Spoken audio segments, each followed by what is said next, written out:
everybody. I'll remind you to switch on your phones at the end of the speech. Okay. So my name is Dave Bloom. I'm really excited to be here. I'm honored to be here this evening to introduce you to this evening's content, which will consist of a few short speeches and introduction to the exhibition, and then you're invited, of course, to come across to the gallery and to view the exhibition itself. So today's Yom HaShoah was when the siren sounded and we all stood in silence. We all had a powerful reminder of this very dark period in human history and certainly in Jewish history. A period of hate and anti-Semitism and racism and xenophobia, all the really nasty things that exist in the world. And unfortunately, we're seeing signs of that in other happening now, even as we speak.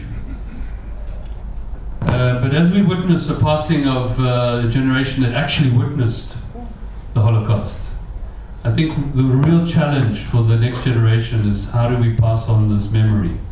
How do we make sure that this memory is actually properly recorded and is passed on? And what is the next generation going to, how are they going to remember it, how are they going to know about it? And I think that's the real challenge. And I think what we have tonight is an example of a third generation person, what I call a third generation person, in the name of Danie Schwab, who's here this evening, who has taken up the baton and is basically put a lot of work, a lot of effort, with his, I think, your sister, to put this exhibition together. And Daniel will explain to you about the exhibition. I won't go into it now, but I think the message which I'm trying to kind of talk about, and I think to think about, is really how does the next generation deal with this memory, and how do we educate against hate and against anti-Semitism and against all these nasty things that somehow exist in the human sphere. And I think this is one little example of how this could be tackled, and I think Daniel is giving us an excellent example.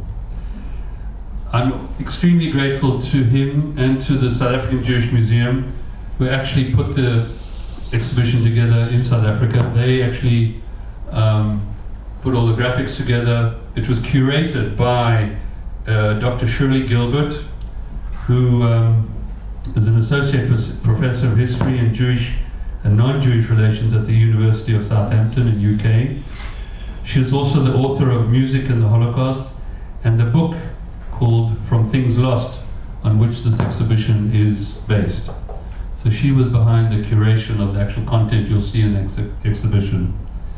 I want to thank Beit Portier, of course, for partnering with us this evening. Thank you to Harriet for helping. Thank you to Lynn for helping to share and partner with Telfed. I'm actually here with my Telfed hat, and on behalf of Telfed, to thank you and to Beit Portier for partnering with us on this project.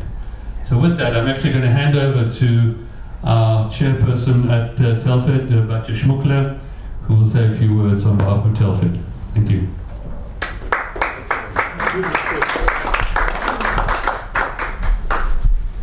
So good evening, and thank you to everyone for coming to this very special exhibition. Before I start, I want to say a very, very, very special thank you to Dave Bloom, former chairman of Telfed, for all his hard work in getting this evening organized. It's also a privilege for us at Telfed to be associated with such an exhibition, especially as we are commemorating Yom HaShoah today. Thank you to Danie Schwab for being instrumental in putting this amazing exhibition together and for bringing it here tonight.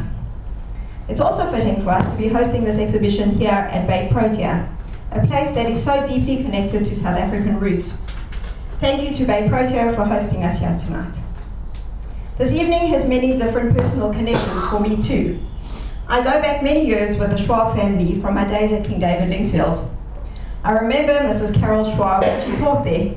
We would never dare to use her first name, of course.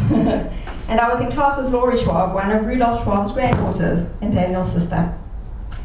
The history of South African Jewry is very much connected with the Holocaust, and I'm sure we could all tell stories of how our families survived the atrocities of the Holocaust.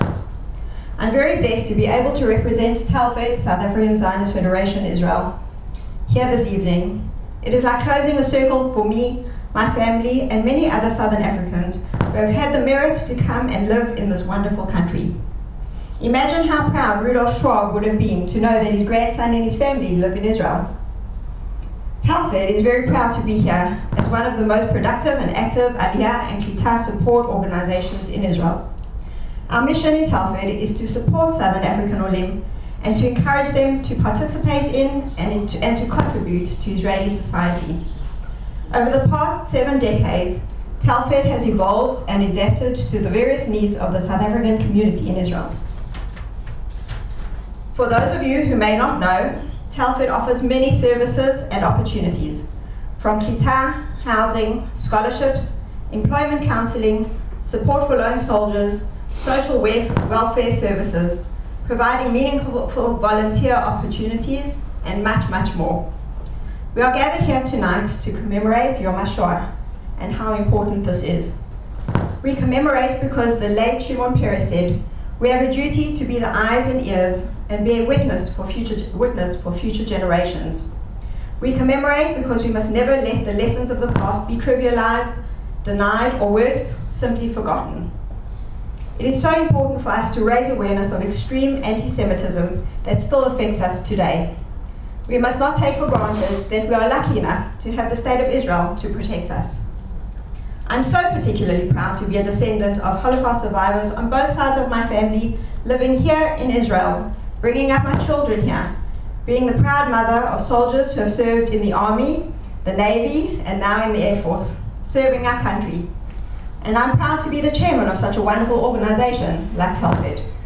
As Elie Wiesel said, "For the dead and the living, we must bear witness." Jews have 2 memorial days, Yom HaZikaron to remind us the cost of having Israel, and Yom HaShoah to remind us of the cost of not. Am Yisrael Chai.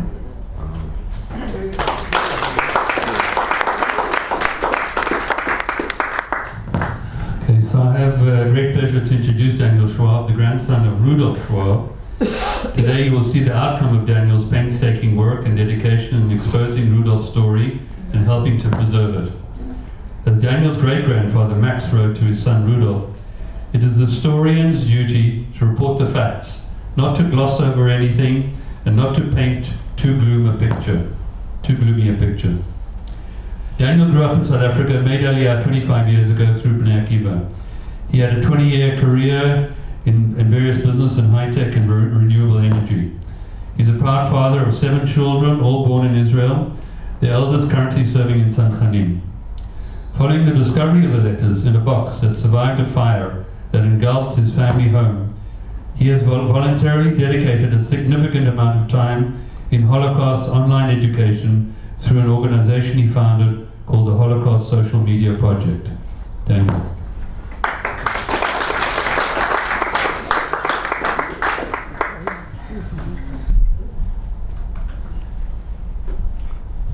So thanks very much, Batya and Dave, for your wonderful words and your introduction. Good evening, everybody. It really is an honor and a great pleasure to be here with you. As Dave mentioned, this has been more than a 10-year period in my life, and so this is very special. We're very proud to have partnered with Telford and Beit Protea on this project. I'll just say a few words from a personal perspective, what this all means to me and the experience. And then, unfortunately, the keynote speaker hasn't arrived yet, so if he does arrive, great. If not, we'll see. I might have to say his speech, we'll see. Anyway, so we'll put it in 2 parts. So, here goes. I remember it as if it happened yesterday. It was a warm, sunny spring Sunday in Johannesburg, South Africa in 2007. Like any immigrant from South Africa, I longed for a few things such as biltong and summer thunderstorms, As many of you know, lazy Sundays to relax and enjoy family time is right at the top of the list. On one of those lazy Sundays, I was helping my late mom, Alea Shalom, clean out the garage during one of my business trips in South Africa. I knew the old trunk was there. We had moved it around many times while growing up, making room for the table tennis, or when we wanted to paint the walls, turning the garage into our playroom. From time to time we may have peeked inside, but we never opened the brown paper package placed in it. It seemed too important, too mysterious.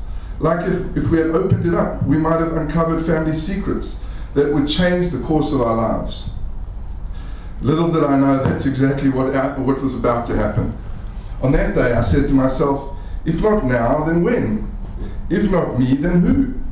So with my father's permission, I untied the brown string, tightly holding the old brown wax paper, neatly folded, sealing these papers for over 40 years. See, my grandfather was killed in a car accident in 1970. I never met my grandfather.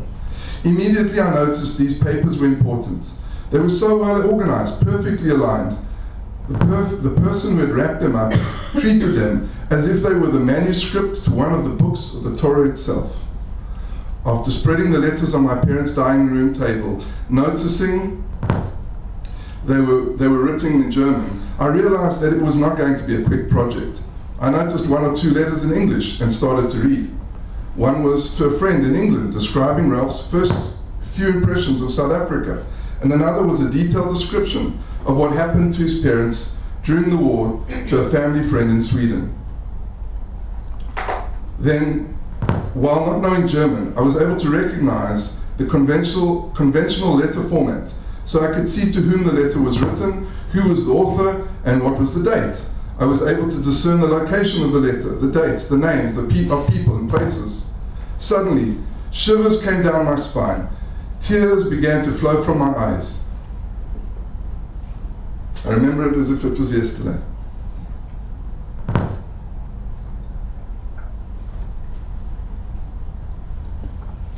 The realization that I was revealing deeply buried family secrets washed over my soul. And so the journey to discover my family's history began on that day and continues until this day. Thousands of hours, many volunteers located around the world. Thanks to the internet and email, for the first time in Israel, you'll get to a peer into one family's experience during those challenging days and experience the emotion, the tragedy, the humor, the happiness and the sadness. The exhibition you're about to view focuses on how my family's story unfolds, which is a kind of blueprint for hundreds and thousands of families who experience the same horrors of the darkest event in human history. So why should we be gathered here today, telling the Schwab story or any other family story for that matter? And what makes this type of story so unique? I believe the importance of such a story is that it doesn't focus on the death camps, which of course is such an important component of the Holocaust. Neither does it describe a daring escape from the Nazi Gestapo's clutches during an intense few days. I never could relate to such extraordinary horrors, to such an extent that until I found these letters, I found it hard to believe the Shoah happened as described by historians. Even me, someone who grew up in the Jewish day school system. Rather, the unique aspect of this story is that it offers a complete and full description of one regular family, a representative of the masses of victims who had no unusual escape or Hollywood-worthy tale to tell, a family whose life was totally intertwined with German society and culture, while remaining authentic, traditionally observant, practicing Jews. The details are so specific and numerous that it would be impossible for this story to be fabricated. The letters were not written in order to be published. In fact, even until the 1960s, my grandfather, Rudy, wrote that he considered burning the entire collection. So great was his wish to forget and escape the horrors. It also describes the easily forgotten victims of the Holocaust, those who had reached safer shores, yet had to rebuild their lives without family, without friends, without language or a social network to depend on. It tells a story of longing, anguish, pain, experienced across oceans and across generations. It teaches us the importance of recording history. Just think, I never even met my grandfather. Look at me. And yet through these letters, I don't think I know any of my other grandparents in such detail, despite many hours spending time with them over the years when I was a child. So if someone now asks me, how do we remember? How do we never forget?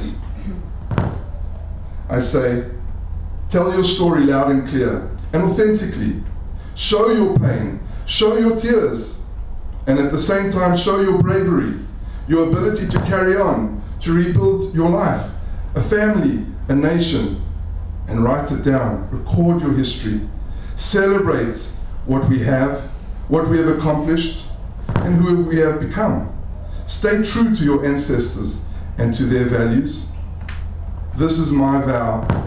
This is my promise to myself and anyone who wishes to listen. Do not be embarrassed. Do not be ashamed.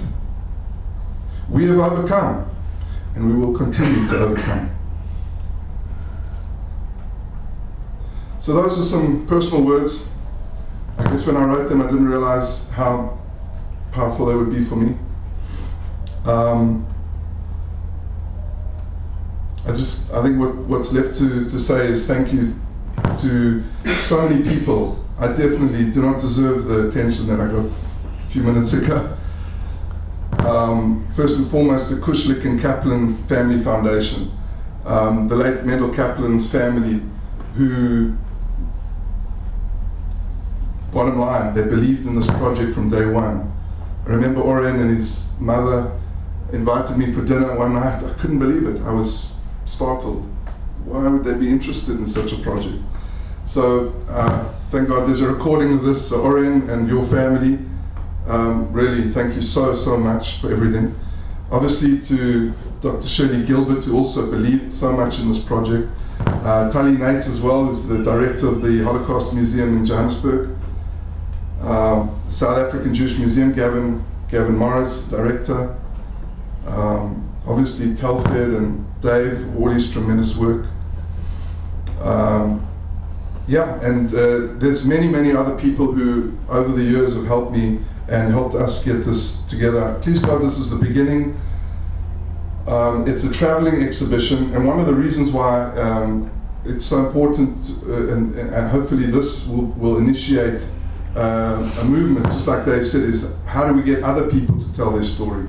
That is at least my hope and vision for this, so we can continue telling this story in many schools and other places in Israel and around the world. It's already been shown in Cape Town, in Joburg, Durban, Sydney, Australia, Hanau, Germany. We're talking to people in Canada and England and the US as well. B'nai Brit have been a tremendous support in Australia, and we hope that we can build relationships globally. But as I say, it's not just about the Schwab family. This is a model hopefully for others. And with that, this, please God, will be seen as the beginning of something tremendous. And hopefully we will play our small role in combating anti-Semitism and hatred and all the other terrible ills that we need to deal with. So that's what I had prepared. We can all.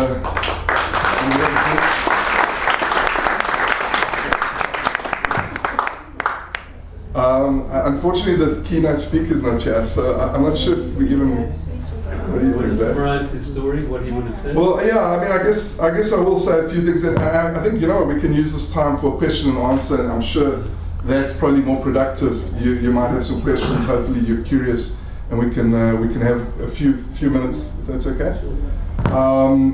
But Dr. Grive is a tremendous historian, and he's a very busy, person. So I'm sure there's a good reason why he wasn't able to attend. He read the book, and I think the main thing, again, I'm not going to tell the story as he wrote it down, but he's kind of paraphrased the story. There is a book, so anyone who wants to read the book, You can go onto Amazon or Book Depository, or just come to me and I'll facilitate, help you get a copy of the book. But I think the bottom line is the importance of everyone coming out and starting to tell the stories.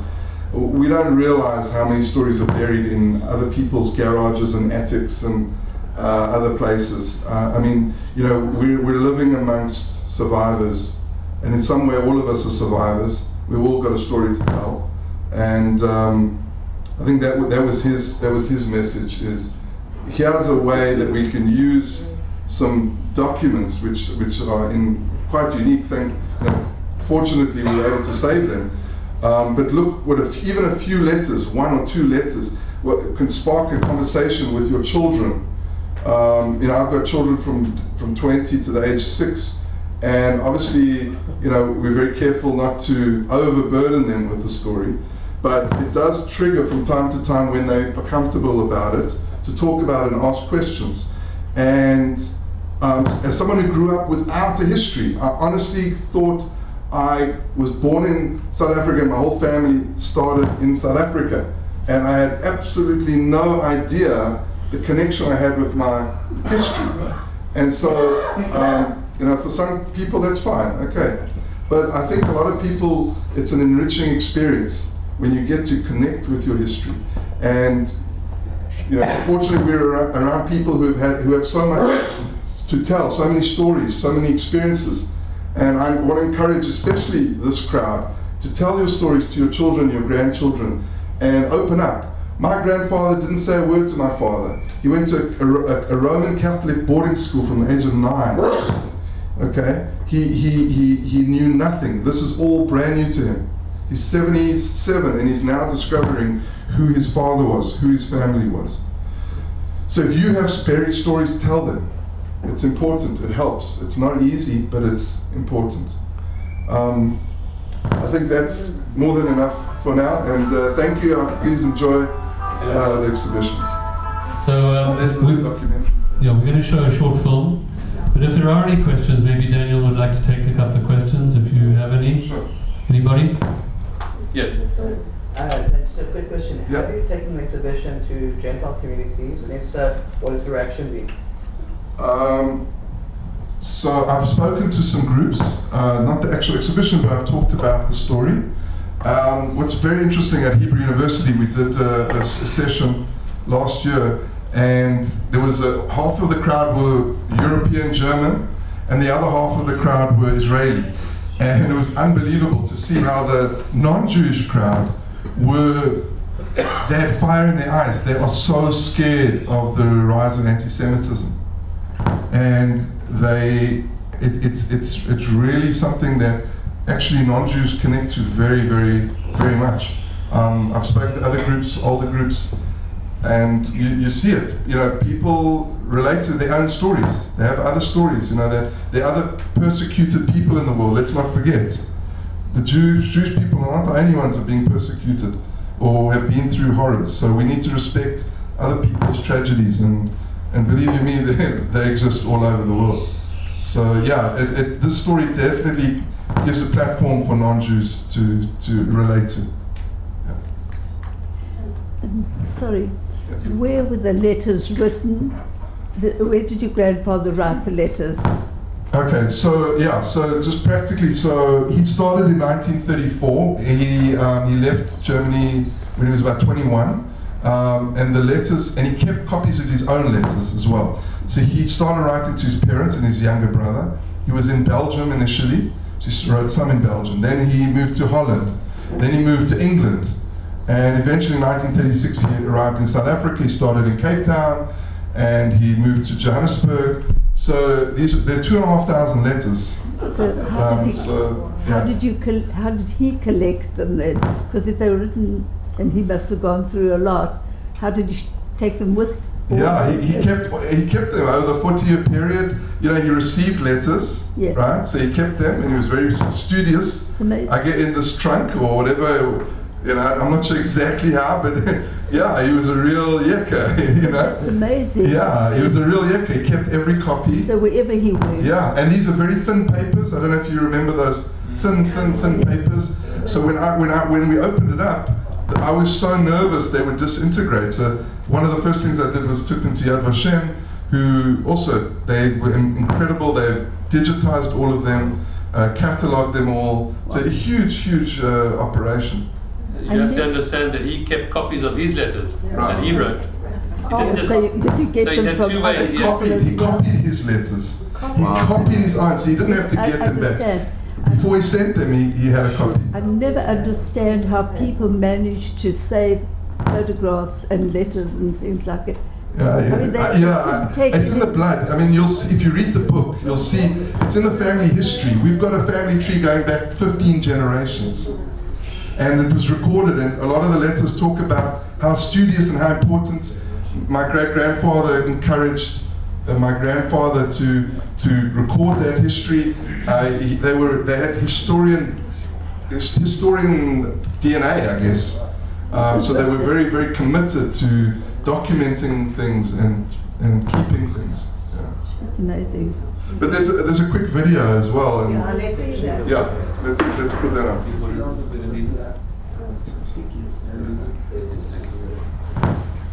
Okay, very short film, and then you're invited to have some refreshments outside and to come through and see the exhibition.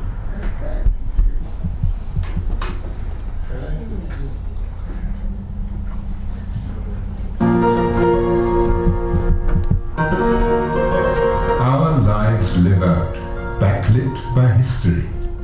We retrieve our narratives from a larger landscape, in truth, from things lost. Die Stadt gleicht einem Flaggenmeer.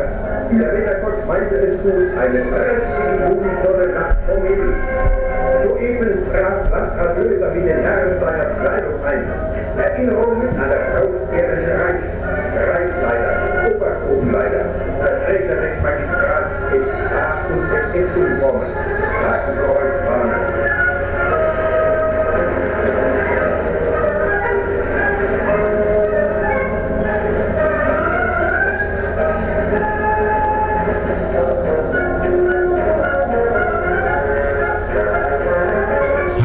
In summer, the 30 Years' War is 300 years past. A siege, a battle. Their descendants celebrate victory over the imperial general, Lambo. Indeed, there is also much to celebrate in the present. The Olympic Games are coming to Germany. The Great Depression is over. Defeat in the Great War nearly 2 decades past. But behind these ceremonial lances marches the new German army. Conscription has returned. The Peace of Versailles repudiated. Adolf Hitler is Chancellor. The Nuremberg laws less than a year old. What do Hanau's remaining Jews make of it? Half are already gone, scattered across the world, anywhere that will take them. Lieutenant Max Schwab of the 69th Regiment, fatally entranced by his Iron Cross from the First War, watches. Perhaps from this crowd. The marching soldiers of the army in which he is no longer permitted to serve. His son Rudolf, already in South Africa, seemingly advised to flee by his friend Karl Kupfer, who joins the Nazi party. Hanau basks in sunlight as the Schwab family begins a life of letters. I feel isolated and lonely. I long to get away from here. But I can already feel the terrible homesickness I will be slave to, the minute I shake the dust of my homeland off my shoes. Just think about it. Our forefathers have lived in Hanau for the last 335 years, and they are all buried in the same graveyard. When your letters arrive, you are so close to me. And it's as if I can live alongside you. But when you don't write, then you are so endlessly, unreachably far away. Far away in South Africa, Rudolf desperately tries to persuade his father to move. He won't. Can't. And it comes through very, very poignantly in the letters that we still have. And so you can see that terrible feeling of desperation in trying to, first of all, get the government in South Africa to agree to allow his family to come to South Africa was too late. Only after Kristallnacht in 1938 and a fortnight in Buchenwald concentration camp does Max even begin to understand.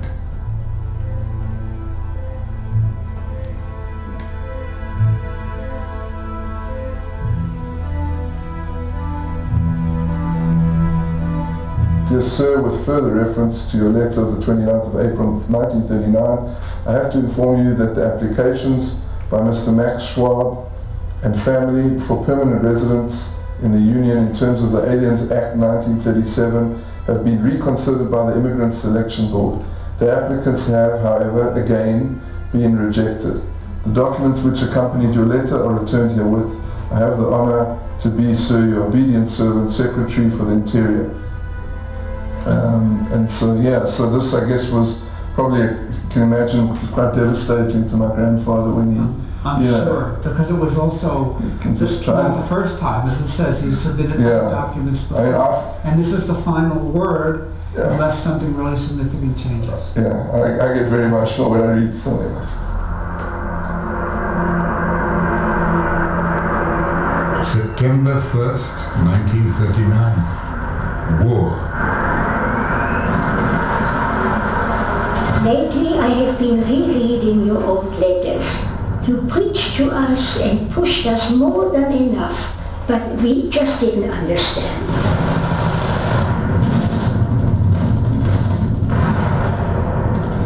And so, my dear son, think of me from time to time.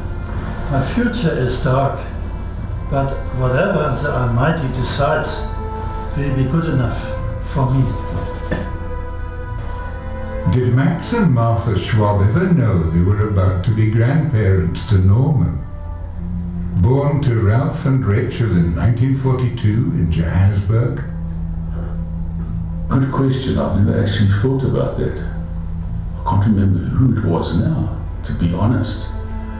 That's a good question to research. And did Max Schwab ever contemplate his Iron Cross from the First War before his deportation to Sachsenhausen later that year?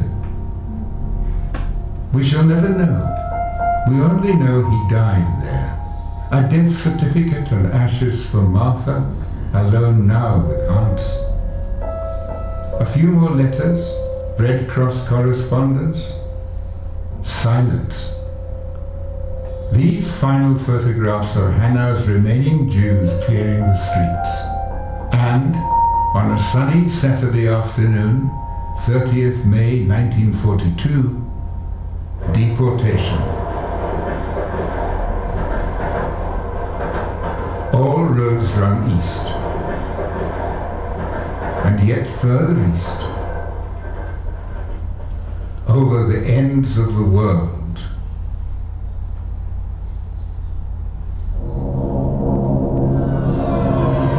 Annihilation upon annihilation, the Jews of Europe burn.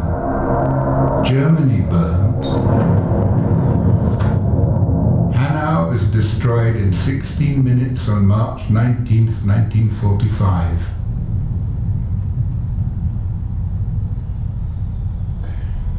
Max, Martha, Rudolf and Hans Schwab lived here. But none of Hanau's Jews witnessed this final air raid of the war, long gone to death camps, other countries and continents. The search for survivors begins. Wounded, crippled, mordant, Karl Kipfer emerges from the smoking ruins of Hanau. The way he got it, if my memory serves me correctly, was he advertised in the newspaper in Hanau. And Carl found the advertisement in the newspaper in Hanau, and that's how I got in touch with him. Dear Rudi, I am sure you will be astonished to receive a letter from me. You are, of course, well aware of my undemocratic past. When your reputation is in the bin, your life can begin. I have not met a single German in the past 3 years, apart from myself, who was a Nazi. What are we to make of Karl Kipfer? Es gehört zu den Dingen, die man leicht ausspricht. Das will das Volk wird ausgelassen. Das sagt Ihnen jede Partei aus. Das darf steht in unserem Programm drin. Aus Zeitung der Jugend, Ausrottung machen wir Kleinigkeit. Und dann kommen sie alle die braven 80 Millionen Deutschen, jeder hat einen anständigen Juden, sagt, alle haben uns in Stein. Hier ist ein prima Was Rudolf Schwab Karl Kipfer's decent Jew? Or more than that? From what I understand, he was a decent human being. He had decent streaks in him. He was not from the other side. He was not a Nazi by nature, not at all. And very much in the things that he said after the war, in his letters, show that he was very much a human being long before he was a Nazi. And he felt the fact that my father was another human being, and they were both the same age, and they came from the same school, and they thought about things in the same way, and therefore they could be friends and they could have a bond. So on one level, Karl is very open in his letters about what he calls his undemocratic past, which is his phrase for, he uses this phrase repeatedly to talk about his Nazi past. And he tells Rudolf very openly from the first letter, you know all about my undemocratic past, I'm not going to mince my words, you know me very well. On the other hand, he never in the letters says explicitly what he did. But like I said, there's a real sense in the letters of guilt and taintedness for whatever it is that he has done. For the rest of his short life, Karl Kipfer strives to help Rudolf recover all that was lost by the Schwabs, all that was recoverable, against a post-war tide of amnesia and indifference. The way on a Sunday he used to sit down at his dining room table, and he had a portable typewriter, a little blue portable typewriter, and he was banging away on that portable typewriter. I can still hear the sound in my ears all these years later. But that's what he was doing always on a Sunday, and he was dressed up. He had a tie on and a sports jacket and grey pants, and yeah, for not any reason. I don't know why he dressed up like that on a Sunday, but that's how it was. Rudolf writes thousands of letters to Karl in his negotiations with the German authorities, to Uncle Alex in Shanghai, to Rosa Schwab in France, the survivors. No one quite knows the end of Martha and brother Hans. For Martha, Sobibor, Hans, Majdanek, perhaps.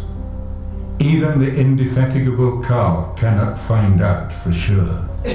What's remarkable about Karl is that in his first letter to Rudolf, he offered to take on the legal claims for restitution and reparations, not just for Rudolf, but for all the members of his family who had survived.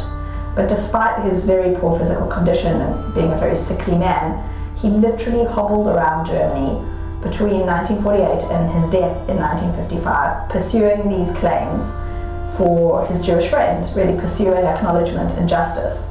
And watching this process unfold in the letters was really quite remarkable. Karl Kipfer and Rudolf Schwab never meet again.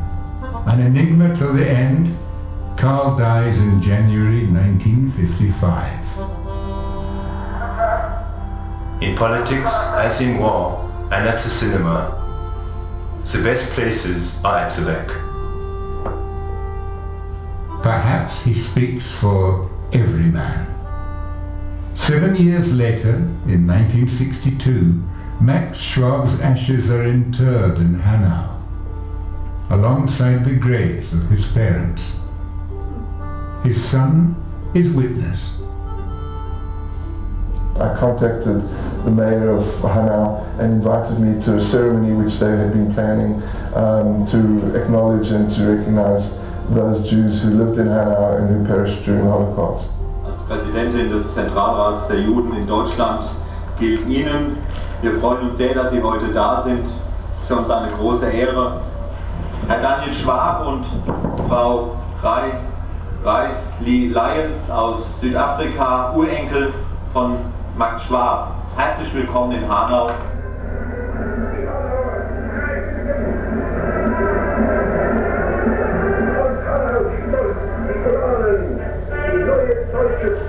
It's quite amazing to think that, you know, he has actual real footage of something you never expected to see anything live, you know, reflecting the life that our great-grandparents lived.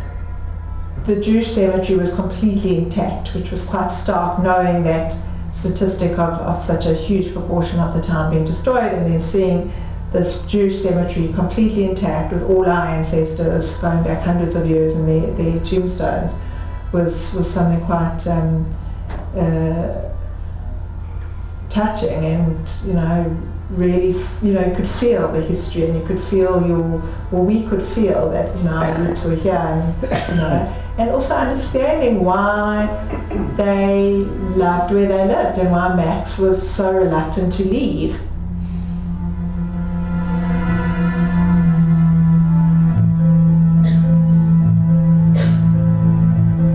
How should these things be remembered? Yad Vashem records 894 Schwabs who perished in the Holocaust. 11 from Hanau. A line entry in a larger ledger of loss.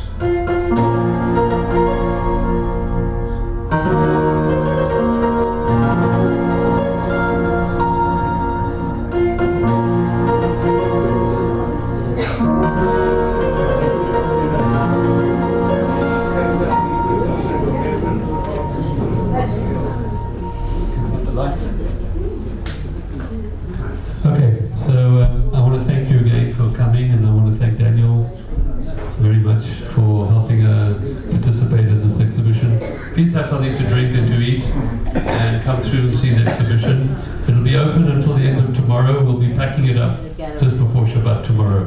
So you'll have time between now and then to have a look.